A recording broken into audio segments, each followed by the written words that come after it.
Welcome back to the Pro Ticker Podcast, everybody. Your Thursday morning edition covering major financial magazine headlines. We're looking at February 13th, 2025. And, well, let's just say the financial world is buzzing. It's a mix of excitement and uncertainty. Got news about AI, persistent inflation worries, and even a potential credit card industry shakeup willing. Sounds like we've got our work cut out for us today. Absolutely. So grab your coffee and let's dive right in. I'm ready. All right, first up, active ETFs. CNBC is reporting explosive growth, but also flagging some expert cautions. What's driving this trend, and should investors be wary? It seems like some investors are just looking for that magic touch in a market that feels really unpredictable. Makes sense. So they're willing to pay a premium for a portfolio manager who actively picks stocks trying to beat the market, as opposed to a passive ETF that just tracks an index. Right, so essentially, they're betting on someone's expertise to navigate this volatile landscape. Exactly. The potential for higher returns is definitely alluring, but CNBC is right to point out that those potential rewards often come with higher fees and increased risk. So it's a trade-off, higher potential reward, but also higher potential risk. Precisely. And very few active managers consistently outperform the market, especially after those fees are factored in. So are active ETFs just a case of hype over substance then? Not necessarily. I mean, there are definitely skilled active managers out there, but it's crucial to do your research, understand the fund's strategy, and carefully consider those higher costs before jumping in. Great advice. Okay, now speaking of market uncertainty, let's turn to Amazon. After a recent dip following a less-than-stellar earnings report, is the e-commerce giant poised for a comeback? CNBC Pro analyst Frank Capelleri seems to think so, based on historical chart patterns. He makes some interesting points. Capeller points out that historically, Amazon has consistently rallied after releasing earnings since October 2023. Wow, so they have a track record of bouncing back. It seems so. Each time the stock bounced back without falling below its post-earnings low. Interesting. So what's he watching now? He believes the 50-day moving average, currently around 227, is a key support level to watch. So could this be a buying opportunity for those with a long-term view? Possibly, but it's tricky. We can't just rely on the past. The market is grappling with a lot of new factors right now. Like what? Well, especially the rapid rise of AI. I mean, historical patterns might not be as reliable as they once were. That's a really important point. AI is disrupting everything, and Amazon is no exception. They're investing heavily in it, but so are their competitors. Exactly. It's a whole new ballgame. And it's not just AI. Remember, Amazon's performance also influences the MAGS ETF since it's a component. If their strength wavers, it could have ripple effects on the entire tech sector. Right, so a lot riding on Amazon's success. Now let's switch gears to an industry that seems to be weathering the economic storms pretty well. Pet Care Barons is highlighting Freshpet, a company that's riding this wave of premium human-quality food for our furry companions. Are people really spending that much on their pets? The numbers are pretty astounding. Barron's reports that annual pet expenditures in the U.S. have skyrocketed by a whopping 66% in the past 6 years, totaling over $151 billion. And this trend of humanizing our pets shows no signs of slowing down. Wow, I have to admit I'm probably part of that statistic. My dog eats better than I do some days. But Freshpet isn't just banking on premiumization. They have a smart strategy in place. Absolutely. Instead of battling it out in the crowded online pet food market, they've cleverly focused on creating a network of in-store refrigerators at major retailers like Walmart and Costco. So they're making it convenient for pet owners to access those fresh options. Exactly. This not only makes their fresh food easily accessible, but also reinforces that perception of quality and freshness in the minds of consumers. It's brilliant. Now, I know their sales are growing, but is Freshpet stock a good long-term investment? Or is the current valuation a bit too high? That's the million-dollar question, isn't it? They're definitely a company to watch, but investors need to weigh those growth prospects against the current stock price. Is it a good value? That requires digging deeper into their financials and making a judgment call. Okay, we've got some breaking news to cover now. MarketWatch just reported that AppLovin, the left monetization company, is selling off its mobile gaming unit for $900 million.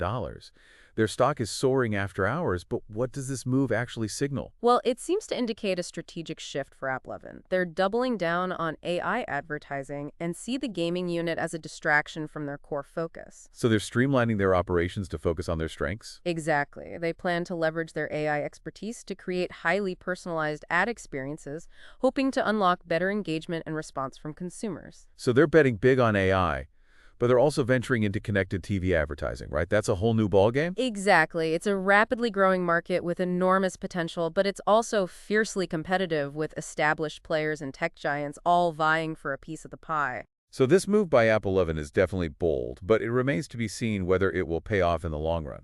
I think that's a fair assessment. Now, this next story from Bloomberg really made me stop and think. DoubleLine Capital is actually questioning whether Microsoft's debt might be safer than U.S. Treasury bonds.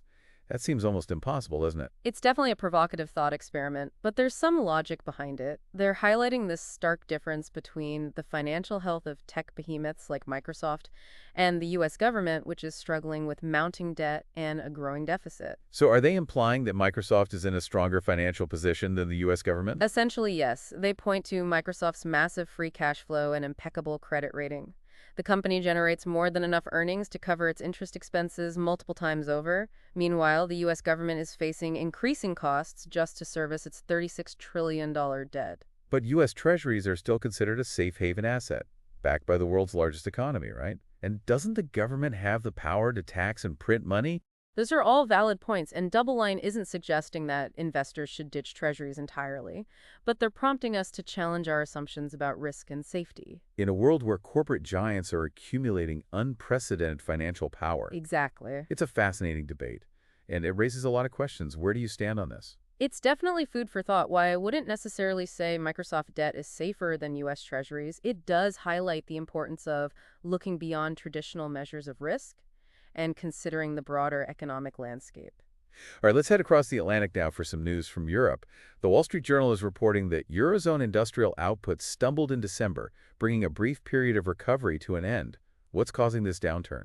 Several factors seem to be at play here. Global trade tensions are escalating with the threat of new tariffs looming, creating a lot of uncertainty for European businesses. So that's adding to the pressure. Definitely. And then you add rising interest rates and weakening consumer confidence. Not a good combination. No, it's a recipe for economic slowdown. It's a worrying sign for the Eurozone, especially given the already fragile state of the global economy. Absolutely, and it's a reminder that economic shocks can ripple across borders very quickly. What happens in one region can have significant impacts on others. On a slightly brighter note, Bloomberg reports that the UK economy unexpectedly grew in the last quarter of 2024, narrowly avoiding a technical recession. Is this a sign that things are turning around for the UK? Well, not so fast. It's important to look at the details behind that growth figure. It was primarily driven by increased government spending, while the private sector actually contracted for the second consecutive quarter. So it's not exactly a picture of robust, sustainable growth. Precisely. And the UK is facing many of the same headwinds as the Eurozone: high interest rates, low consumer confidence, and the threat of a global trade war. Whether this growth spurt can be sustained remains to be seen. Now let's zoom back to the U.S., where we got some more inflation news that's got investors on edge. Barron's is reporting that the Consumer Price Index, CPI, rose more than anticipated in January. What does this mean for the Fed's interest rate policy? Well, this CPI report is definitely a cause for concern. It suggests that inflation might be stickier than we'd hoped, potentially forcing the Fed to keep interest rates higher for longer. Remember, the CPI measures the average change in prices paid by urban consumers for a basket of goods and services. It's a key indicator of inflation at the consumer level. And to add to the inflation worries, Barron's also reports that the Producer Price Index, PPI, is expected to remain elevated in January. Can you remind our listeners what the PPI measures and why it matters? Of course, the PPI tracks the average change in selling prices received by domestic producers for their output. It's essentially a measure of inflation at the wholesale level. If producer prices stay high, it puts upward pressure on consumer prices down the road, further fueling inflation. So this PPI data is another crucial piece of the puzzle that the Fed will be watching closely as they decide on their next move. Exactly. It's all about trying to strike a delicate balance between controlling inflation and supporting economic growth. Now shifting gears to a personal finance angle, MarketWatch reports that the Senior Citizens League is predicting a slightly lower Social Security COLA in 2026. This has implications for retirees, right? It does. A COLA, or cost of living adjustment, is designed to help Social Security beneficiaries keep pace with inflation. A lower COLA means their benefits won't stretch as far, potentially impacting their purchasing power, especially if inflation remains elevated. This is a crucial reminder that inflation isn't just an abstract economic concept. It has real-world consequences for everyone, especially those on fixed incomes. Absolutely, and it underscores the importance of careful financial planning. Social Security is just one piece of the retirement puzzle. Having a diversified portfolio, exploring other sources of income, and staying informed about economic trends can all help mitigate the risks of inflation. We've covered a lot of ground already, but we've got one more major story to discuss before we take a break. Barron's is reporting that Capital One is making a bold move by acquiring Discover. potentially creating a new financial giant that controls both card issuance and network operations. What are the implications of this potential merger? This is a fascinating case of vertical immigration. By combining a major card issuer like Capital One with a card network like Discover, they're aiming to gain more control over the entire card business. This could lead to cost savings, new revenue streams from fees, and opportunities to cross-sell a wider range of financial products. It sounds like a win-win for Capital One, but what about the potential downsides? There are definitely challenges to consider. Managing a much larger loan portfolio will be complex, and they'll need to compete even more aggressively against giants like Visa and MasterCard. Not to mention fend off competition from tech companies like Apple and Google who are making inroads into the payment space. Plus, there's the whole antitrust issue to contend with. Right? This merger is different from typical bank mergers that focus on local market concentration. It's about vertical integration, and regulators will need to assess whether this gives Capital One too much power and potentially harms competition in the long run. It's a complex situation with a lot of moving parts, but ultimately the key question is, will this deal benefit consumers? Will it lead to lower costs, more choices, and better service? Those are the key things to watch for, and it's likely to be a long and complicated process before we have definitive answers. Well, we'll be keeping a close eye on it for sure. Okay, let's take a quick break, and we'll be back with more financial news in just a moment. Yeah, it'll be interesting to see how that all shakes out. But, speaking of Capital One, they've been getting a lot of buzz for their airport lounges. Yeah, I saw that article in the Wall Street Journal, too. It sounds like they're really up in their game with gourmet food signature cocktails, all the luxurious perks. And people seem to love it. They're really appealing to that segment of travelers who value those premium experiences. Makes sense? But those perks come at a cost, right? Usually a pretty hefty annual fee on those premium credit cards. Exactly. It's all about weighing the value proposition. Do those airport lounge perks and other benefits outweigh the annual fee for your particular lifestyle and travel habits? Good point. All right, and moving on, MarketWatch is reporting that retail investors have been buying the dip pretty aggressively after that hotter-than-expected CPI report. Oh yeah, it seems like they're not letting inflation fears deter them. Classic buy low, sell high mentality, but is that always the right move? Well, it can be, but a Goldman Sachs strategist, Scott Rubner, is warning that this buying frenzy might be short-lived. Interesting. Why does he think that? He points to a few factors. First, we're approaching the end of the first quarter, which typically sees strong inflows into retirement accounts and college savings plans. Right. People are maximizing those contributions. Exactly. So as that flow of money slows, the buying pressure on stocks could ease up. So it's a seasonal factor that could be influencing this buying spree. Right? And there's more corporations have been buying back a record amount of their own stock this year. Oh, wow. I hadn't heard that. Yeah, but that activity is expected to slow down after March 16th. So both retail investors and corporations have been driving the market higher. But those tailwinds might be fading soon. That's Rubner's assessment. And finally, he points out that retail investors have been on a 22-day buying streak. Wow. Yeah, with some of the largest buying days on record. That's pretty significant. He believes this level of enthusiasm is simply unsustainable. So he's essentially saying the market is due for a correction. Well, not necessarily a full-blown correction, but he does anticipate a shift in market dynamics, with demand weakening and potentially leading to a pullback. Okay, so something for investors to keep in mind. Now let's talk about Alibaba. Bloomberg is reporting that their stock has surged to its highest point since 2022, fueled by optimism about their AI potential. It seems like they've emerged as China's new AI darling. They're definitely making waves. Alibaba has been pouring resources into large language models, and investors are clearly excited about the potential applications of this technology. Across their vast e-commerce ecosystem, imagine AI-powered personalized shopping recommendations, streamlined logistics, even virtual customer service agents. It's pretty mind-blowing to think about the possibilities. But let's be real.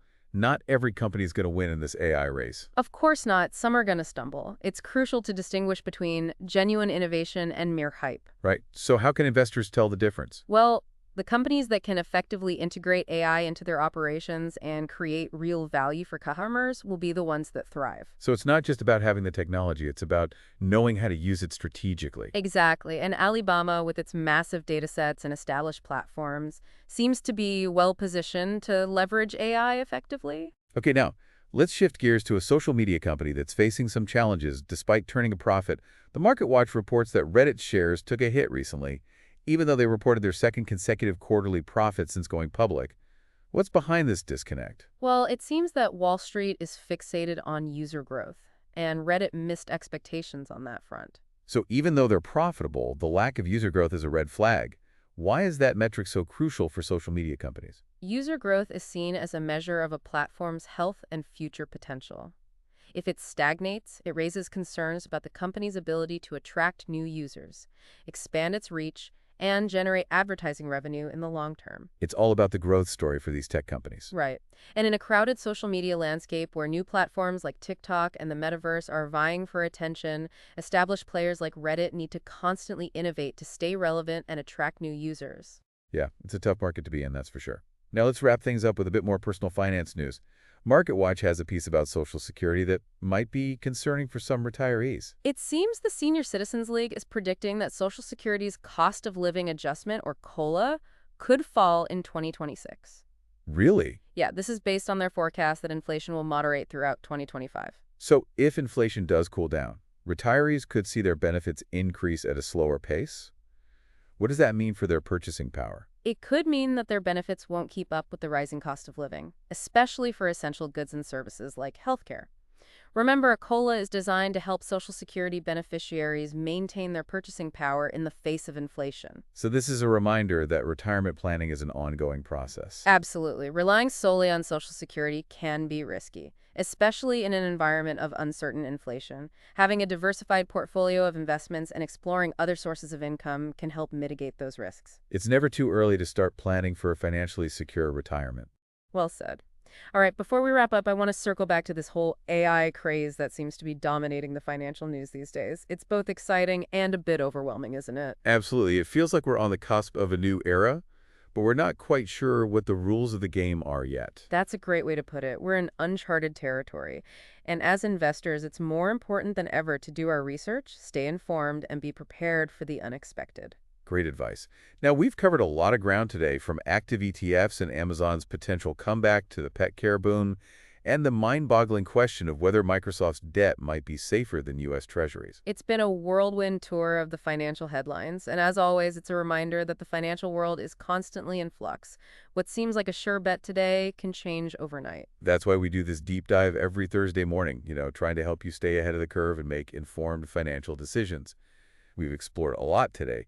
The explosive growth of active ETFs, the surprising resilience of the pet care market, even tackled that thought-provoking question about Microsoft's debt and U.S. Treasuries.